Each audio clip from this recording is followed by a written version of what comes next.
सातिर अपराधी पपला गुर्जर का रिमांड पूर्ण होने पर बुधवार को नीमराना थाना परिसर में आईजी होशियार घुमरिया ने प्रेस कॉन्फ्रेंस करके पपला गुर्जर के अपराधों की परत दर परत खोली। इस दौरान बड़ी संख्या में पत्रकार उपस्थित रहे। पत्रकारों द्वारा पूछे गए एक एक सवालों का जवाब घुमरिया ने बड़ी शांतिपूर्ण दिया। आइए देखिए इसी संदर्भ में हमारी ये खास रिपोर्ट। हम हैं खबराना.com। हथियार हैं जिन हथियारों का उपयोग बहरोड थाने से फरार होने के लिए इसने किया था और जो निरंतर अपराध कारित करने के लिए प्रयोग करता था, वो हथियार हमने बरामद किए हैं। एक AK-47 है, 2 पिस्टल हैं और 32 कारतूस हैं उसके साथ में। इस गैंग के पास और भी हथियारों की जानकारी अभी मिली है, जो आपको आने वाले दिनों में कुछ बताएंगे उसके बारे में। इसके साथ साथ इसके एक साथी को भी आज हमने अरेस्ट किया है, महिपाल नाम है उसका। वो इसको फरारी के दौरान शरण देने और उसके साथ साथ आर्थिक मदद लाखों रुपए तक पहुंचाने का काम उसने किया था, तो उसको भी हमने आज गिरफ्तार किया है। तो ये 2 मुख्य जानकारी आप लोगों को देनी थी उसके बारे में। हथियार जो बरामद हुए, वो जो प्रेमिसेस है, पुराना जो घर है, वो भी महिपाल का ही है। मतलब ये कह सकते हैं कि फरारी के इस टाइम में सबसे ज़्यादा जिस व्यक्ति ने इसकी मदद की, सबसे ज़्यादा जो इसके सहयोग और संपर्क में रहा, वो साथी है जिसको आज पकड़ा। कहाँ से गिरफ्तार किया है? ये कसोला है। ये कसोला थाना जो हरियाणा का उस क्षेत्राधिकार में जो है उसका घर है, वहाँ उसके घर से पकड़े और वहाँ से थोड़ा साइड में कहीं निकल गया था और टीम लेके आ रही है, उसको पकड़ लिया अभी। सर, अपना फरारी के बाद कहाँ रुका था, किन किन लोगों को संपर्क में आया था?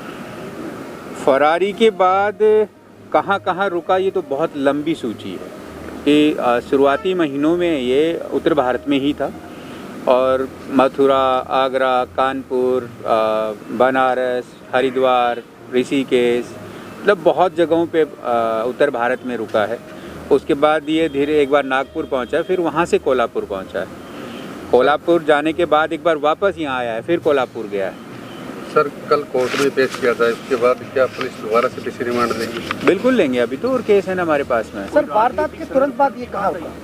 वारदात के तुरंत बाद ये लोग निकल गए यहाँ से और यहाँ से यूपी की तरफ निकले थे शुरुआती दिनों में जी, लेकिन कहीं भी एक दिन से ज़्यादा नहीं रुके उस वक्त। 1 दिन, 1.5 दिन, 2 दिन उसी में रुके। सर, ये पूछताछ के दौरान राजनीतिक का भी कुछ राजनीति के बारे में अभी चर्चा मैं नहीं करूँगा क्योंकि अभी केस का इन्वेस्टिगेशन चल रहा है, लेकिन इतना ज़रूर कहूँगा कि जितने भी लोगों के संपर्क में रहा है और जिन लोगों ने मदद की है, जिनका अपराध में कहीं भी किसी भी तरीके का सहयोग रहा है, निश्चित तौर पे कानून उन पे कार्रवाई करेगा। 16 महीने से लापता था, फरार था, क्या एक महिला मित्र के साथ या एक महिपाल के और भी किसी के नाम आए? नाम कईयों के आए हैं, अभी उनका वेरिफिकेशन करें। मैंने आपको कहा इससे जस्ट पहले वाले में कि जिसने भी सहयोग किया है उन सब की जानकारी हमारे पास आई है। हम उनके सहयोग की जो गंभीरता थी और कितना किस तरीके से किया, क्या उस पर कानूनी कार्रवाई बन सकती है, उस पर हम लोग अभी विचार विमर्श कर रहे हैं, अनुसंधान कर रहे हैं और उसके बाद उस पर कार्रवाई करेंगे। सर, हरियाणा पुलिस भी ले जाने की तैयारी कर रही थी? ले जाएंगे क्योंकि वहाँ भी वांछित है। नहीं सर, 32 लाख रुपए जो मिले थे बहरोड थाना ने, तत्कालीन थाना अधिकारी और गश्ती दल ने जो जब्त किए थे, वो कहाँ से लाना बताया, उसका पर्पज क्या था? लाना जहाँ से बताया वो तो अभी हम उसको क्रॉस चेक कर रहे हैं क्योंकि ये कभी किसी का नाम लेता है, कभी किसी का। लाने का पर्पज बताता है कि एक इसने कोई भूखंड खरीदा था अपने अलवर डिस्ट्रिक्ट में ही, उसके भुगतान के लिए उसको लाना बता रहा है कि उसका पेमेंट करना था, उसके लिए हम लोग पैसे इकट्ठे करके लाए थे। सर, पकड़ा गया उस दिन किसका इंतजार कर रहा था, कुछ पेमेंट का इंतजार कर रहा था?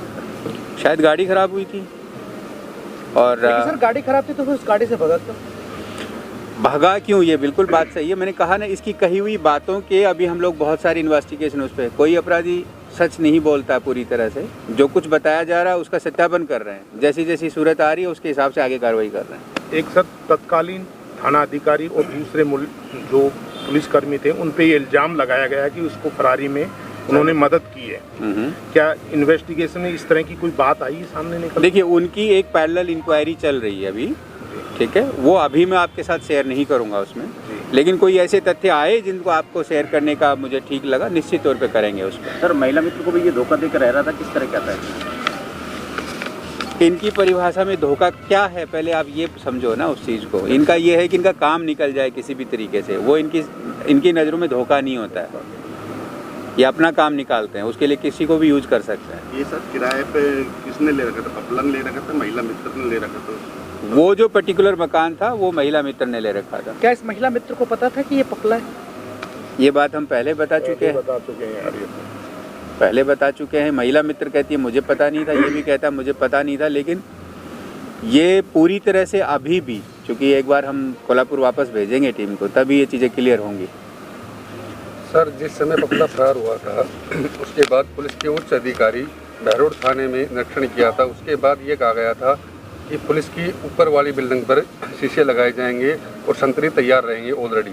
अभी तक शीशे नहीं लगे हैं, ना ही क्या नाम है कुछ शीशे या सीसीटीवी बोला था? सीसीटीवी नहीं सर, जैसे कि ब्लैक शीशे कि अंदर वाला आदमी बाहर देख सकता है, बाहर वाला आदमी अंदर नहीं देख सकता। मतलब आप ये मानते हो कि उस थाने पे दोबारा हमला होगा? नहीं, उस टाइम क्या कि निर्देश दिए गए थे। अच्छा। उस टाइम बजट की बात की गई थी। देखो उस वक्त क्या निर्देश थे तो मुझे चेक करना पड़ेगा अभी, लेकिन अगर कोई सिक्योरिटी पॉइंट ऑफ व्यू से कहीं कोई ज़रूरत है तो हम निश्चित तौर पर प्रयास करेंगे कि उसको हम पूरा करें। जिन लोगों ने अच्छा काम किया है सर इस मामले में, उनके लिए सरकारी तौर पर, आपके विभाग के तौर पर वो क्या? डीजी साहब बता चुके हैं पहले दिन की प्रेस कॉन्फ्रेंस में, जी। जो डीजी साहब के लेवल से बेस्ट पॉसिबल होगा, सरकार के लेवल से जो करा पाएंगे मैक्सिमम पॉसिबल होगा। निश्चित तौर पर अच्छा काम किया पूरी राजस्थान पुलिस, पूरी राजस्थान सरकार, राजस्थान की जनता, सबका मनोबल बढ़ा इससे। इस प्रकार के दुर्दांत व्यक्ति को पकड़ना, अपराधी को पकड़ना जो है, उससे आम आदमी जो शांति से जीवन जीना चाहता है उसका मनोबल बढ़ता है। सर, पपला को जिन पुलिसकर्मियों ने पकड़ा था उनको अभी तक कुछ इनाम वगैरह नहीं मिले, उनको मिलेगा? इनाम मिल जाएगा भाई, अभी तो पुलिस कस्टडी पूरी नहीं हुई है, इन्वेस्टिगेशन चल रही है, थोड़ा धैर्य रखो। फर्स्ट टाइम भैरोड में पकड़ा था रात को गश्त के दौरान। अच्छा, उनको इनाम दिया जाए जिन लोगों ने पकड़ा था, जिन लोगों ने पकड़ा, उसके बाद जो घटना हुई उसकी भी जांच चल रही है। ठीक है, ये सर हथियार हरियाणा के किस गांव से बरामद हुए? ये कसोल थाना क्षेत्र में, बावल थाना क्षेत्र में इब्राहिमपुर। नहीं, इसका घर का पूछ रहे हैं, हथियार का, उसका घर। हथियार कहाँ से मिलेगी? कसोला थाना क्षेत्र के इब्राहिमपुर इब्राहिमपुर गाँव। ये महिपाल भी गुजर है? गुजर है। इसकी रिश्तेदारी में पड़ता है कोई? ये महिपाल की ससुराल इनके गांव में है। एक पहले गनमैन का एक मैटर आ रहा था कई दिन अखबारों में भी, सुधीर गुजर का, उसका क्या था? उसकी जांच कर रहे हैं, उसकी भूमिका की अभी वो भी अभी एक्चुअली पूरा कर नहीं पाए क्योंकि इसी में लगे हुए हैं अभी जो है, वो आपको बताएंगे जल्दी। जो सर हथियार कहाँ से खरीदे, कुछ पता चल पाया? पता चला जी, ये ईस्टर्न यूपी का बता रहा है परचेज करना, पूर्वी उत्तरांचल जो है वो वहाँ से ख़रीदा है इसने, लेकिन वो जिसका नाम लिया वो भी मर चुका है, इसलिए उसका वेरिफिकेशन अभी हम कर नहीं पाए हैं, वो चल रहा है उसका भी। मेड इन चाइना या AK-47 है भाई? AK-47। AK-47 है ये, रसिया का है ये वाला वेपन। अच्छा, विदेशी है? विदेशी हैं दोनों, तीनों विदेशी हैं। तीनों विदेशी। ये सभी हथियार महिपाल के घर से ही बरामद हुए। हाँ जी, वो बैग, इस बैग के अंदर मिले सारे। बाकी हथियारों के सर, बाकी हथियार जैसे और पता लगेगा आपको बताएंगे फिर। सर कितनी बड़ी गैंग है ये? भाई 32 तो अब तक पकड़े जा चुके हैं और अभी कुछ और बाकी है। बाकी तलाश जारी है। इस नोट की कॉपी भी आपको? सर नेशनल है, स्टेट है, इंटर स्टेट है क्या ये gang? Inter state north India में तो कह ही सकते हो, नॉर्थ इंडिया की। बाकी डिटेल प्रेस नोट में है, आप पढ़ लेना उसको। सर इसके अलावा जो गैंग्स हैं वो पुलिस के रडार पर हैं या सिर्फ पपला के इसी पुलिस के रडार पर? देखो बदमाश हमेशा ही पुलिस के रडार पे होता है, ठीक है, वक्त की बात होती है कि वक्त कौन से का कब ज़्यादा ठीक रहता है, बाकी आप मान के चलो कि बदमाश हमेशा रडार पे ही होता है। नीमराना में सर बाहर के जो भी गैंगस्टर हैं वो यहाँ आकर के पनाह लेते हैं। कौशल का भी एक चीकू, सुरेंद्र उर्फ चीकू जो इसका दुश्मन है, वो भी यहाँ रहा था, नीमराना थाना पुलिस पर फायरिंग की थी गश्ती दल पर भी। इस तरह और भी हरियाणा के और एनसीआर के अपराधी यहाँ आकर के उनके लिए कोई विशेष देखो योजना? उसके लिए हम कोशिश करेंगे अभी कि एक वेरिफिकेशन एक अभियान चलाएं, क्योंकि यहाँ पे बहुत ज़्यादा इंडस्ट्रीज़ हैं, लेबर बहुत है, इसलिए छुपना भी आसान है। ऐसी जगहों पे हमेशा छुपना आसान होता है जहाँ पे बाहर से इतनी लेबर हो, इंडस्ट्रीज़ हों। तो एक वेरिफिकेशन का एक अभियान अभी शुरू करेंगे हम। एसपी साहब और हम बात कर रहे थे उसके बारे में, ताकि पता लग सके कि कौन किसका आदमी लेबर है या कोई बदमाश आदमी है।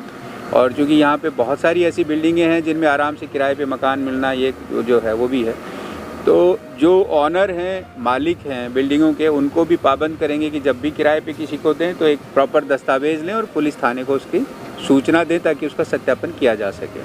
सर कल कोर्ट में पेश किया जाएगा, पपला को रिमांड करके दोबारा लेंगे?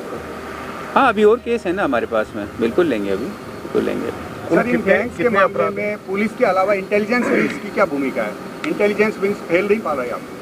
नहीं, ये कहना है कि इंटेलिजेंस विंग फेल है वो मैं उचित नहीं समझूंगा। हर एक का अपना अपनी भूमिकाएं होती हैं और इसका प्राइमरी काम जो था वो निश्चित तौर पे डिस्ट्रिक्ट पुलिस या क्राइम ब्रांच हमारी उन्हीं का था। इंटेलिजेंस की बहुत सारी इनपुट जो है टाइम पे आते रहते हैं, उनको सार्वजनिक नहीं किया जा सकता। लेकिन कोई एजेंसी फेल हो गई या किसी ने कम काम किया, किसी ने ज़्यादा किया, ये हो सकता है, कम और ज़्यादा वाला हो सकता है, बट फेल कहना उचित नहीं है। Thank you sir, thank you. Papla गुजर को बहरोड एसीजीएम कोर्ट में पेश किया गया। वहां से उन्हें 11 तारीख तक के लिए रिमांड पर रखा गया था। पुलिस का रिमांड पूरा कल होने वाला है। उससे पहले 10 तारीख को हमारे जयपुर रेंज आईजी हवा सिंह घुमरिया प्रेस कॉन्फ्रेंस करते हैं और बताते हैं कि किस तरह से पपला गुजर कहाँ रहा, कहाँ फरार हुआ, कहाँ किस किस ने उसकी मदद की। और साथ ही उन्होंने बताया कि उनके एक मित्र महिपाल गुजर, जो कि कसोला थाना क्षेत्र के इब्राहिमपुर गांव का बताया जा रहा है, उससे उन्होंने स्टैंड गन सहित 2 विदेशी पिस्टल भी बरामद की। अभी आप देख रहे हैं मेरे पीछे, ये है पुलिस थाना नीमराना। यहाँ पर पपला गुजर को रखा गया है। पपला गुजर को कल एसीजीएम कोर्ट में पेश किया जाएगा। घुमरिया जी का कहना है कि कल पुलिस फिर उसका पीसी रिमांड मांगेगी, क्योंकि अभी बहुत सी ऐसी बातें हैं जो खुलना बाकी है। पपला गुजर ये वही पपला गुजर है जो 7 सितंबर 2019 को उनके साथी बहरोड थाने में फायरिंग कर जिसे छुड़ा कर ले गए थे। कहते हैं पपला ने इस दौरान अपनी जो फरारी काटी वो उत्तरांचल में और यूपी सहित कोल्हापुर में भी ये दूसरी बार गया है। और जिस जिया का जिक्र किया जा रहा है, उस जिया को भी नहीं पता था कि जिसको वो अपना महबूब समझ रही है वो महबूब नहीं, एक साथी अपराधी पपला गुजर है। कैमरा पर्सन रवि वर्मा के साथ मैं हूं आपका होस्ट धीरेन्द्र गुप्ता। आप देख रहे हैं खबराना.com।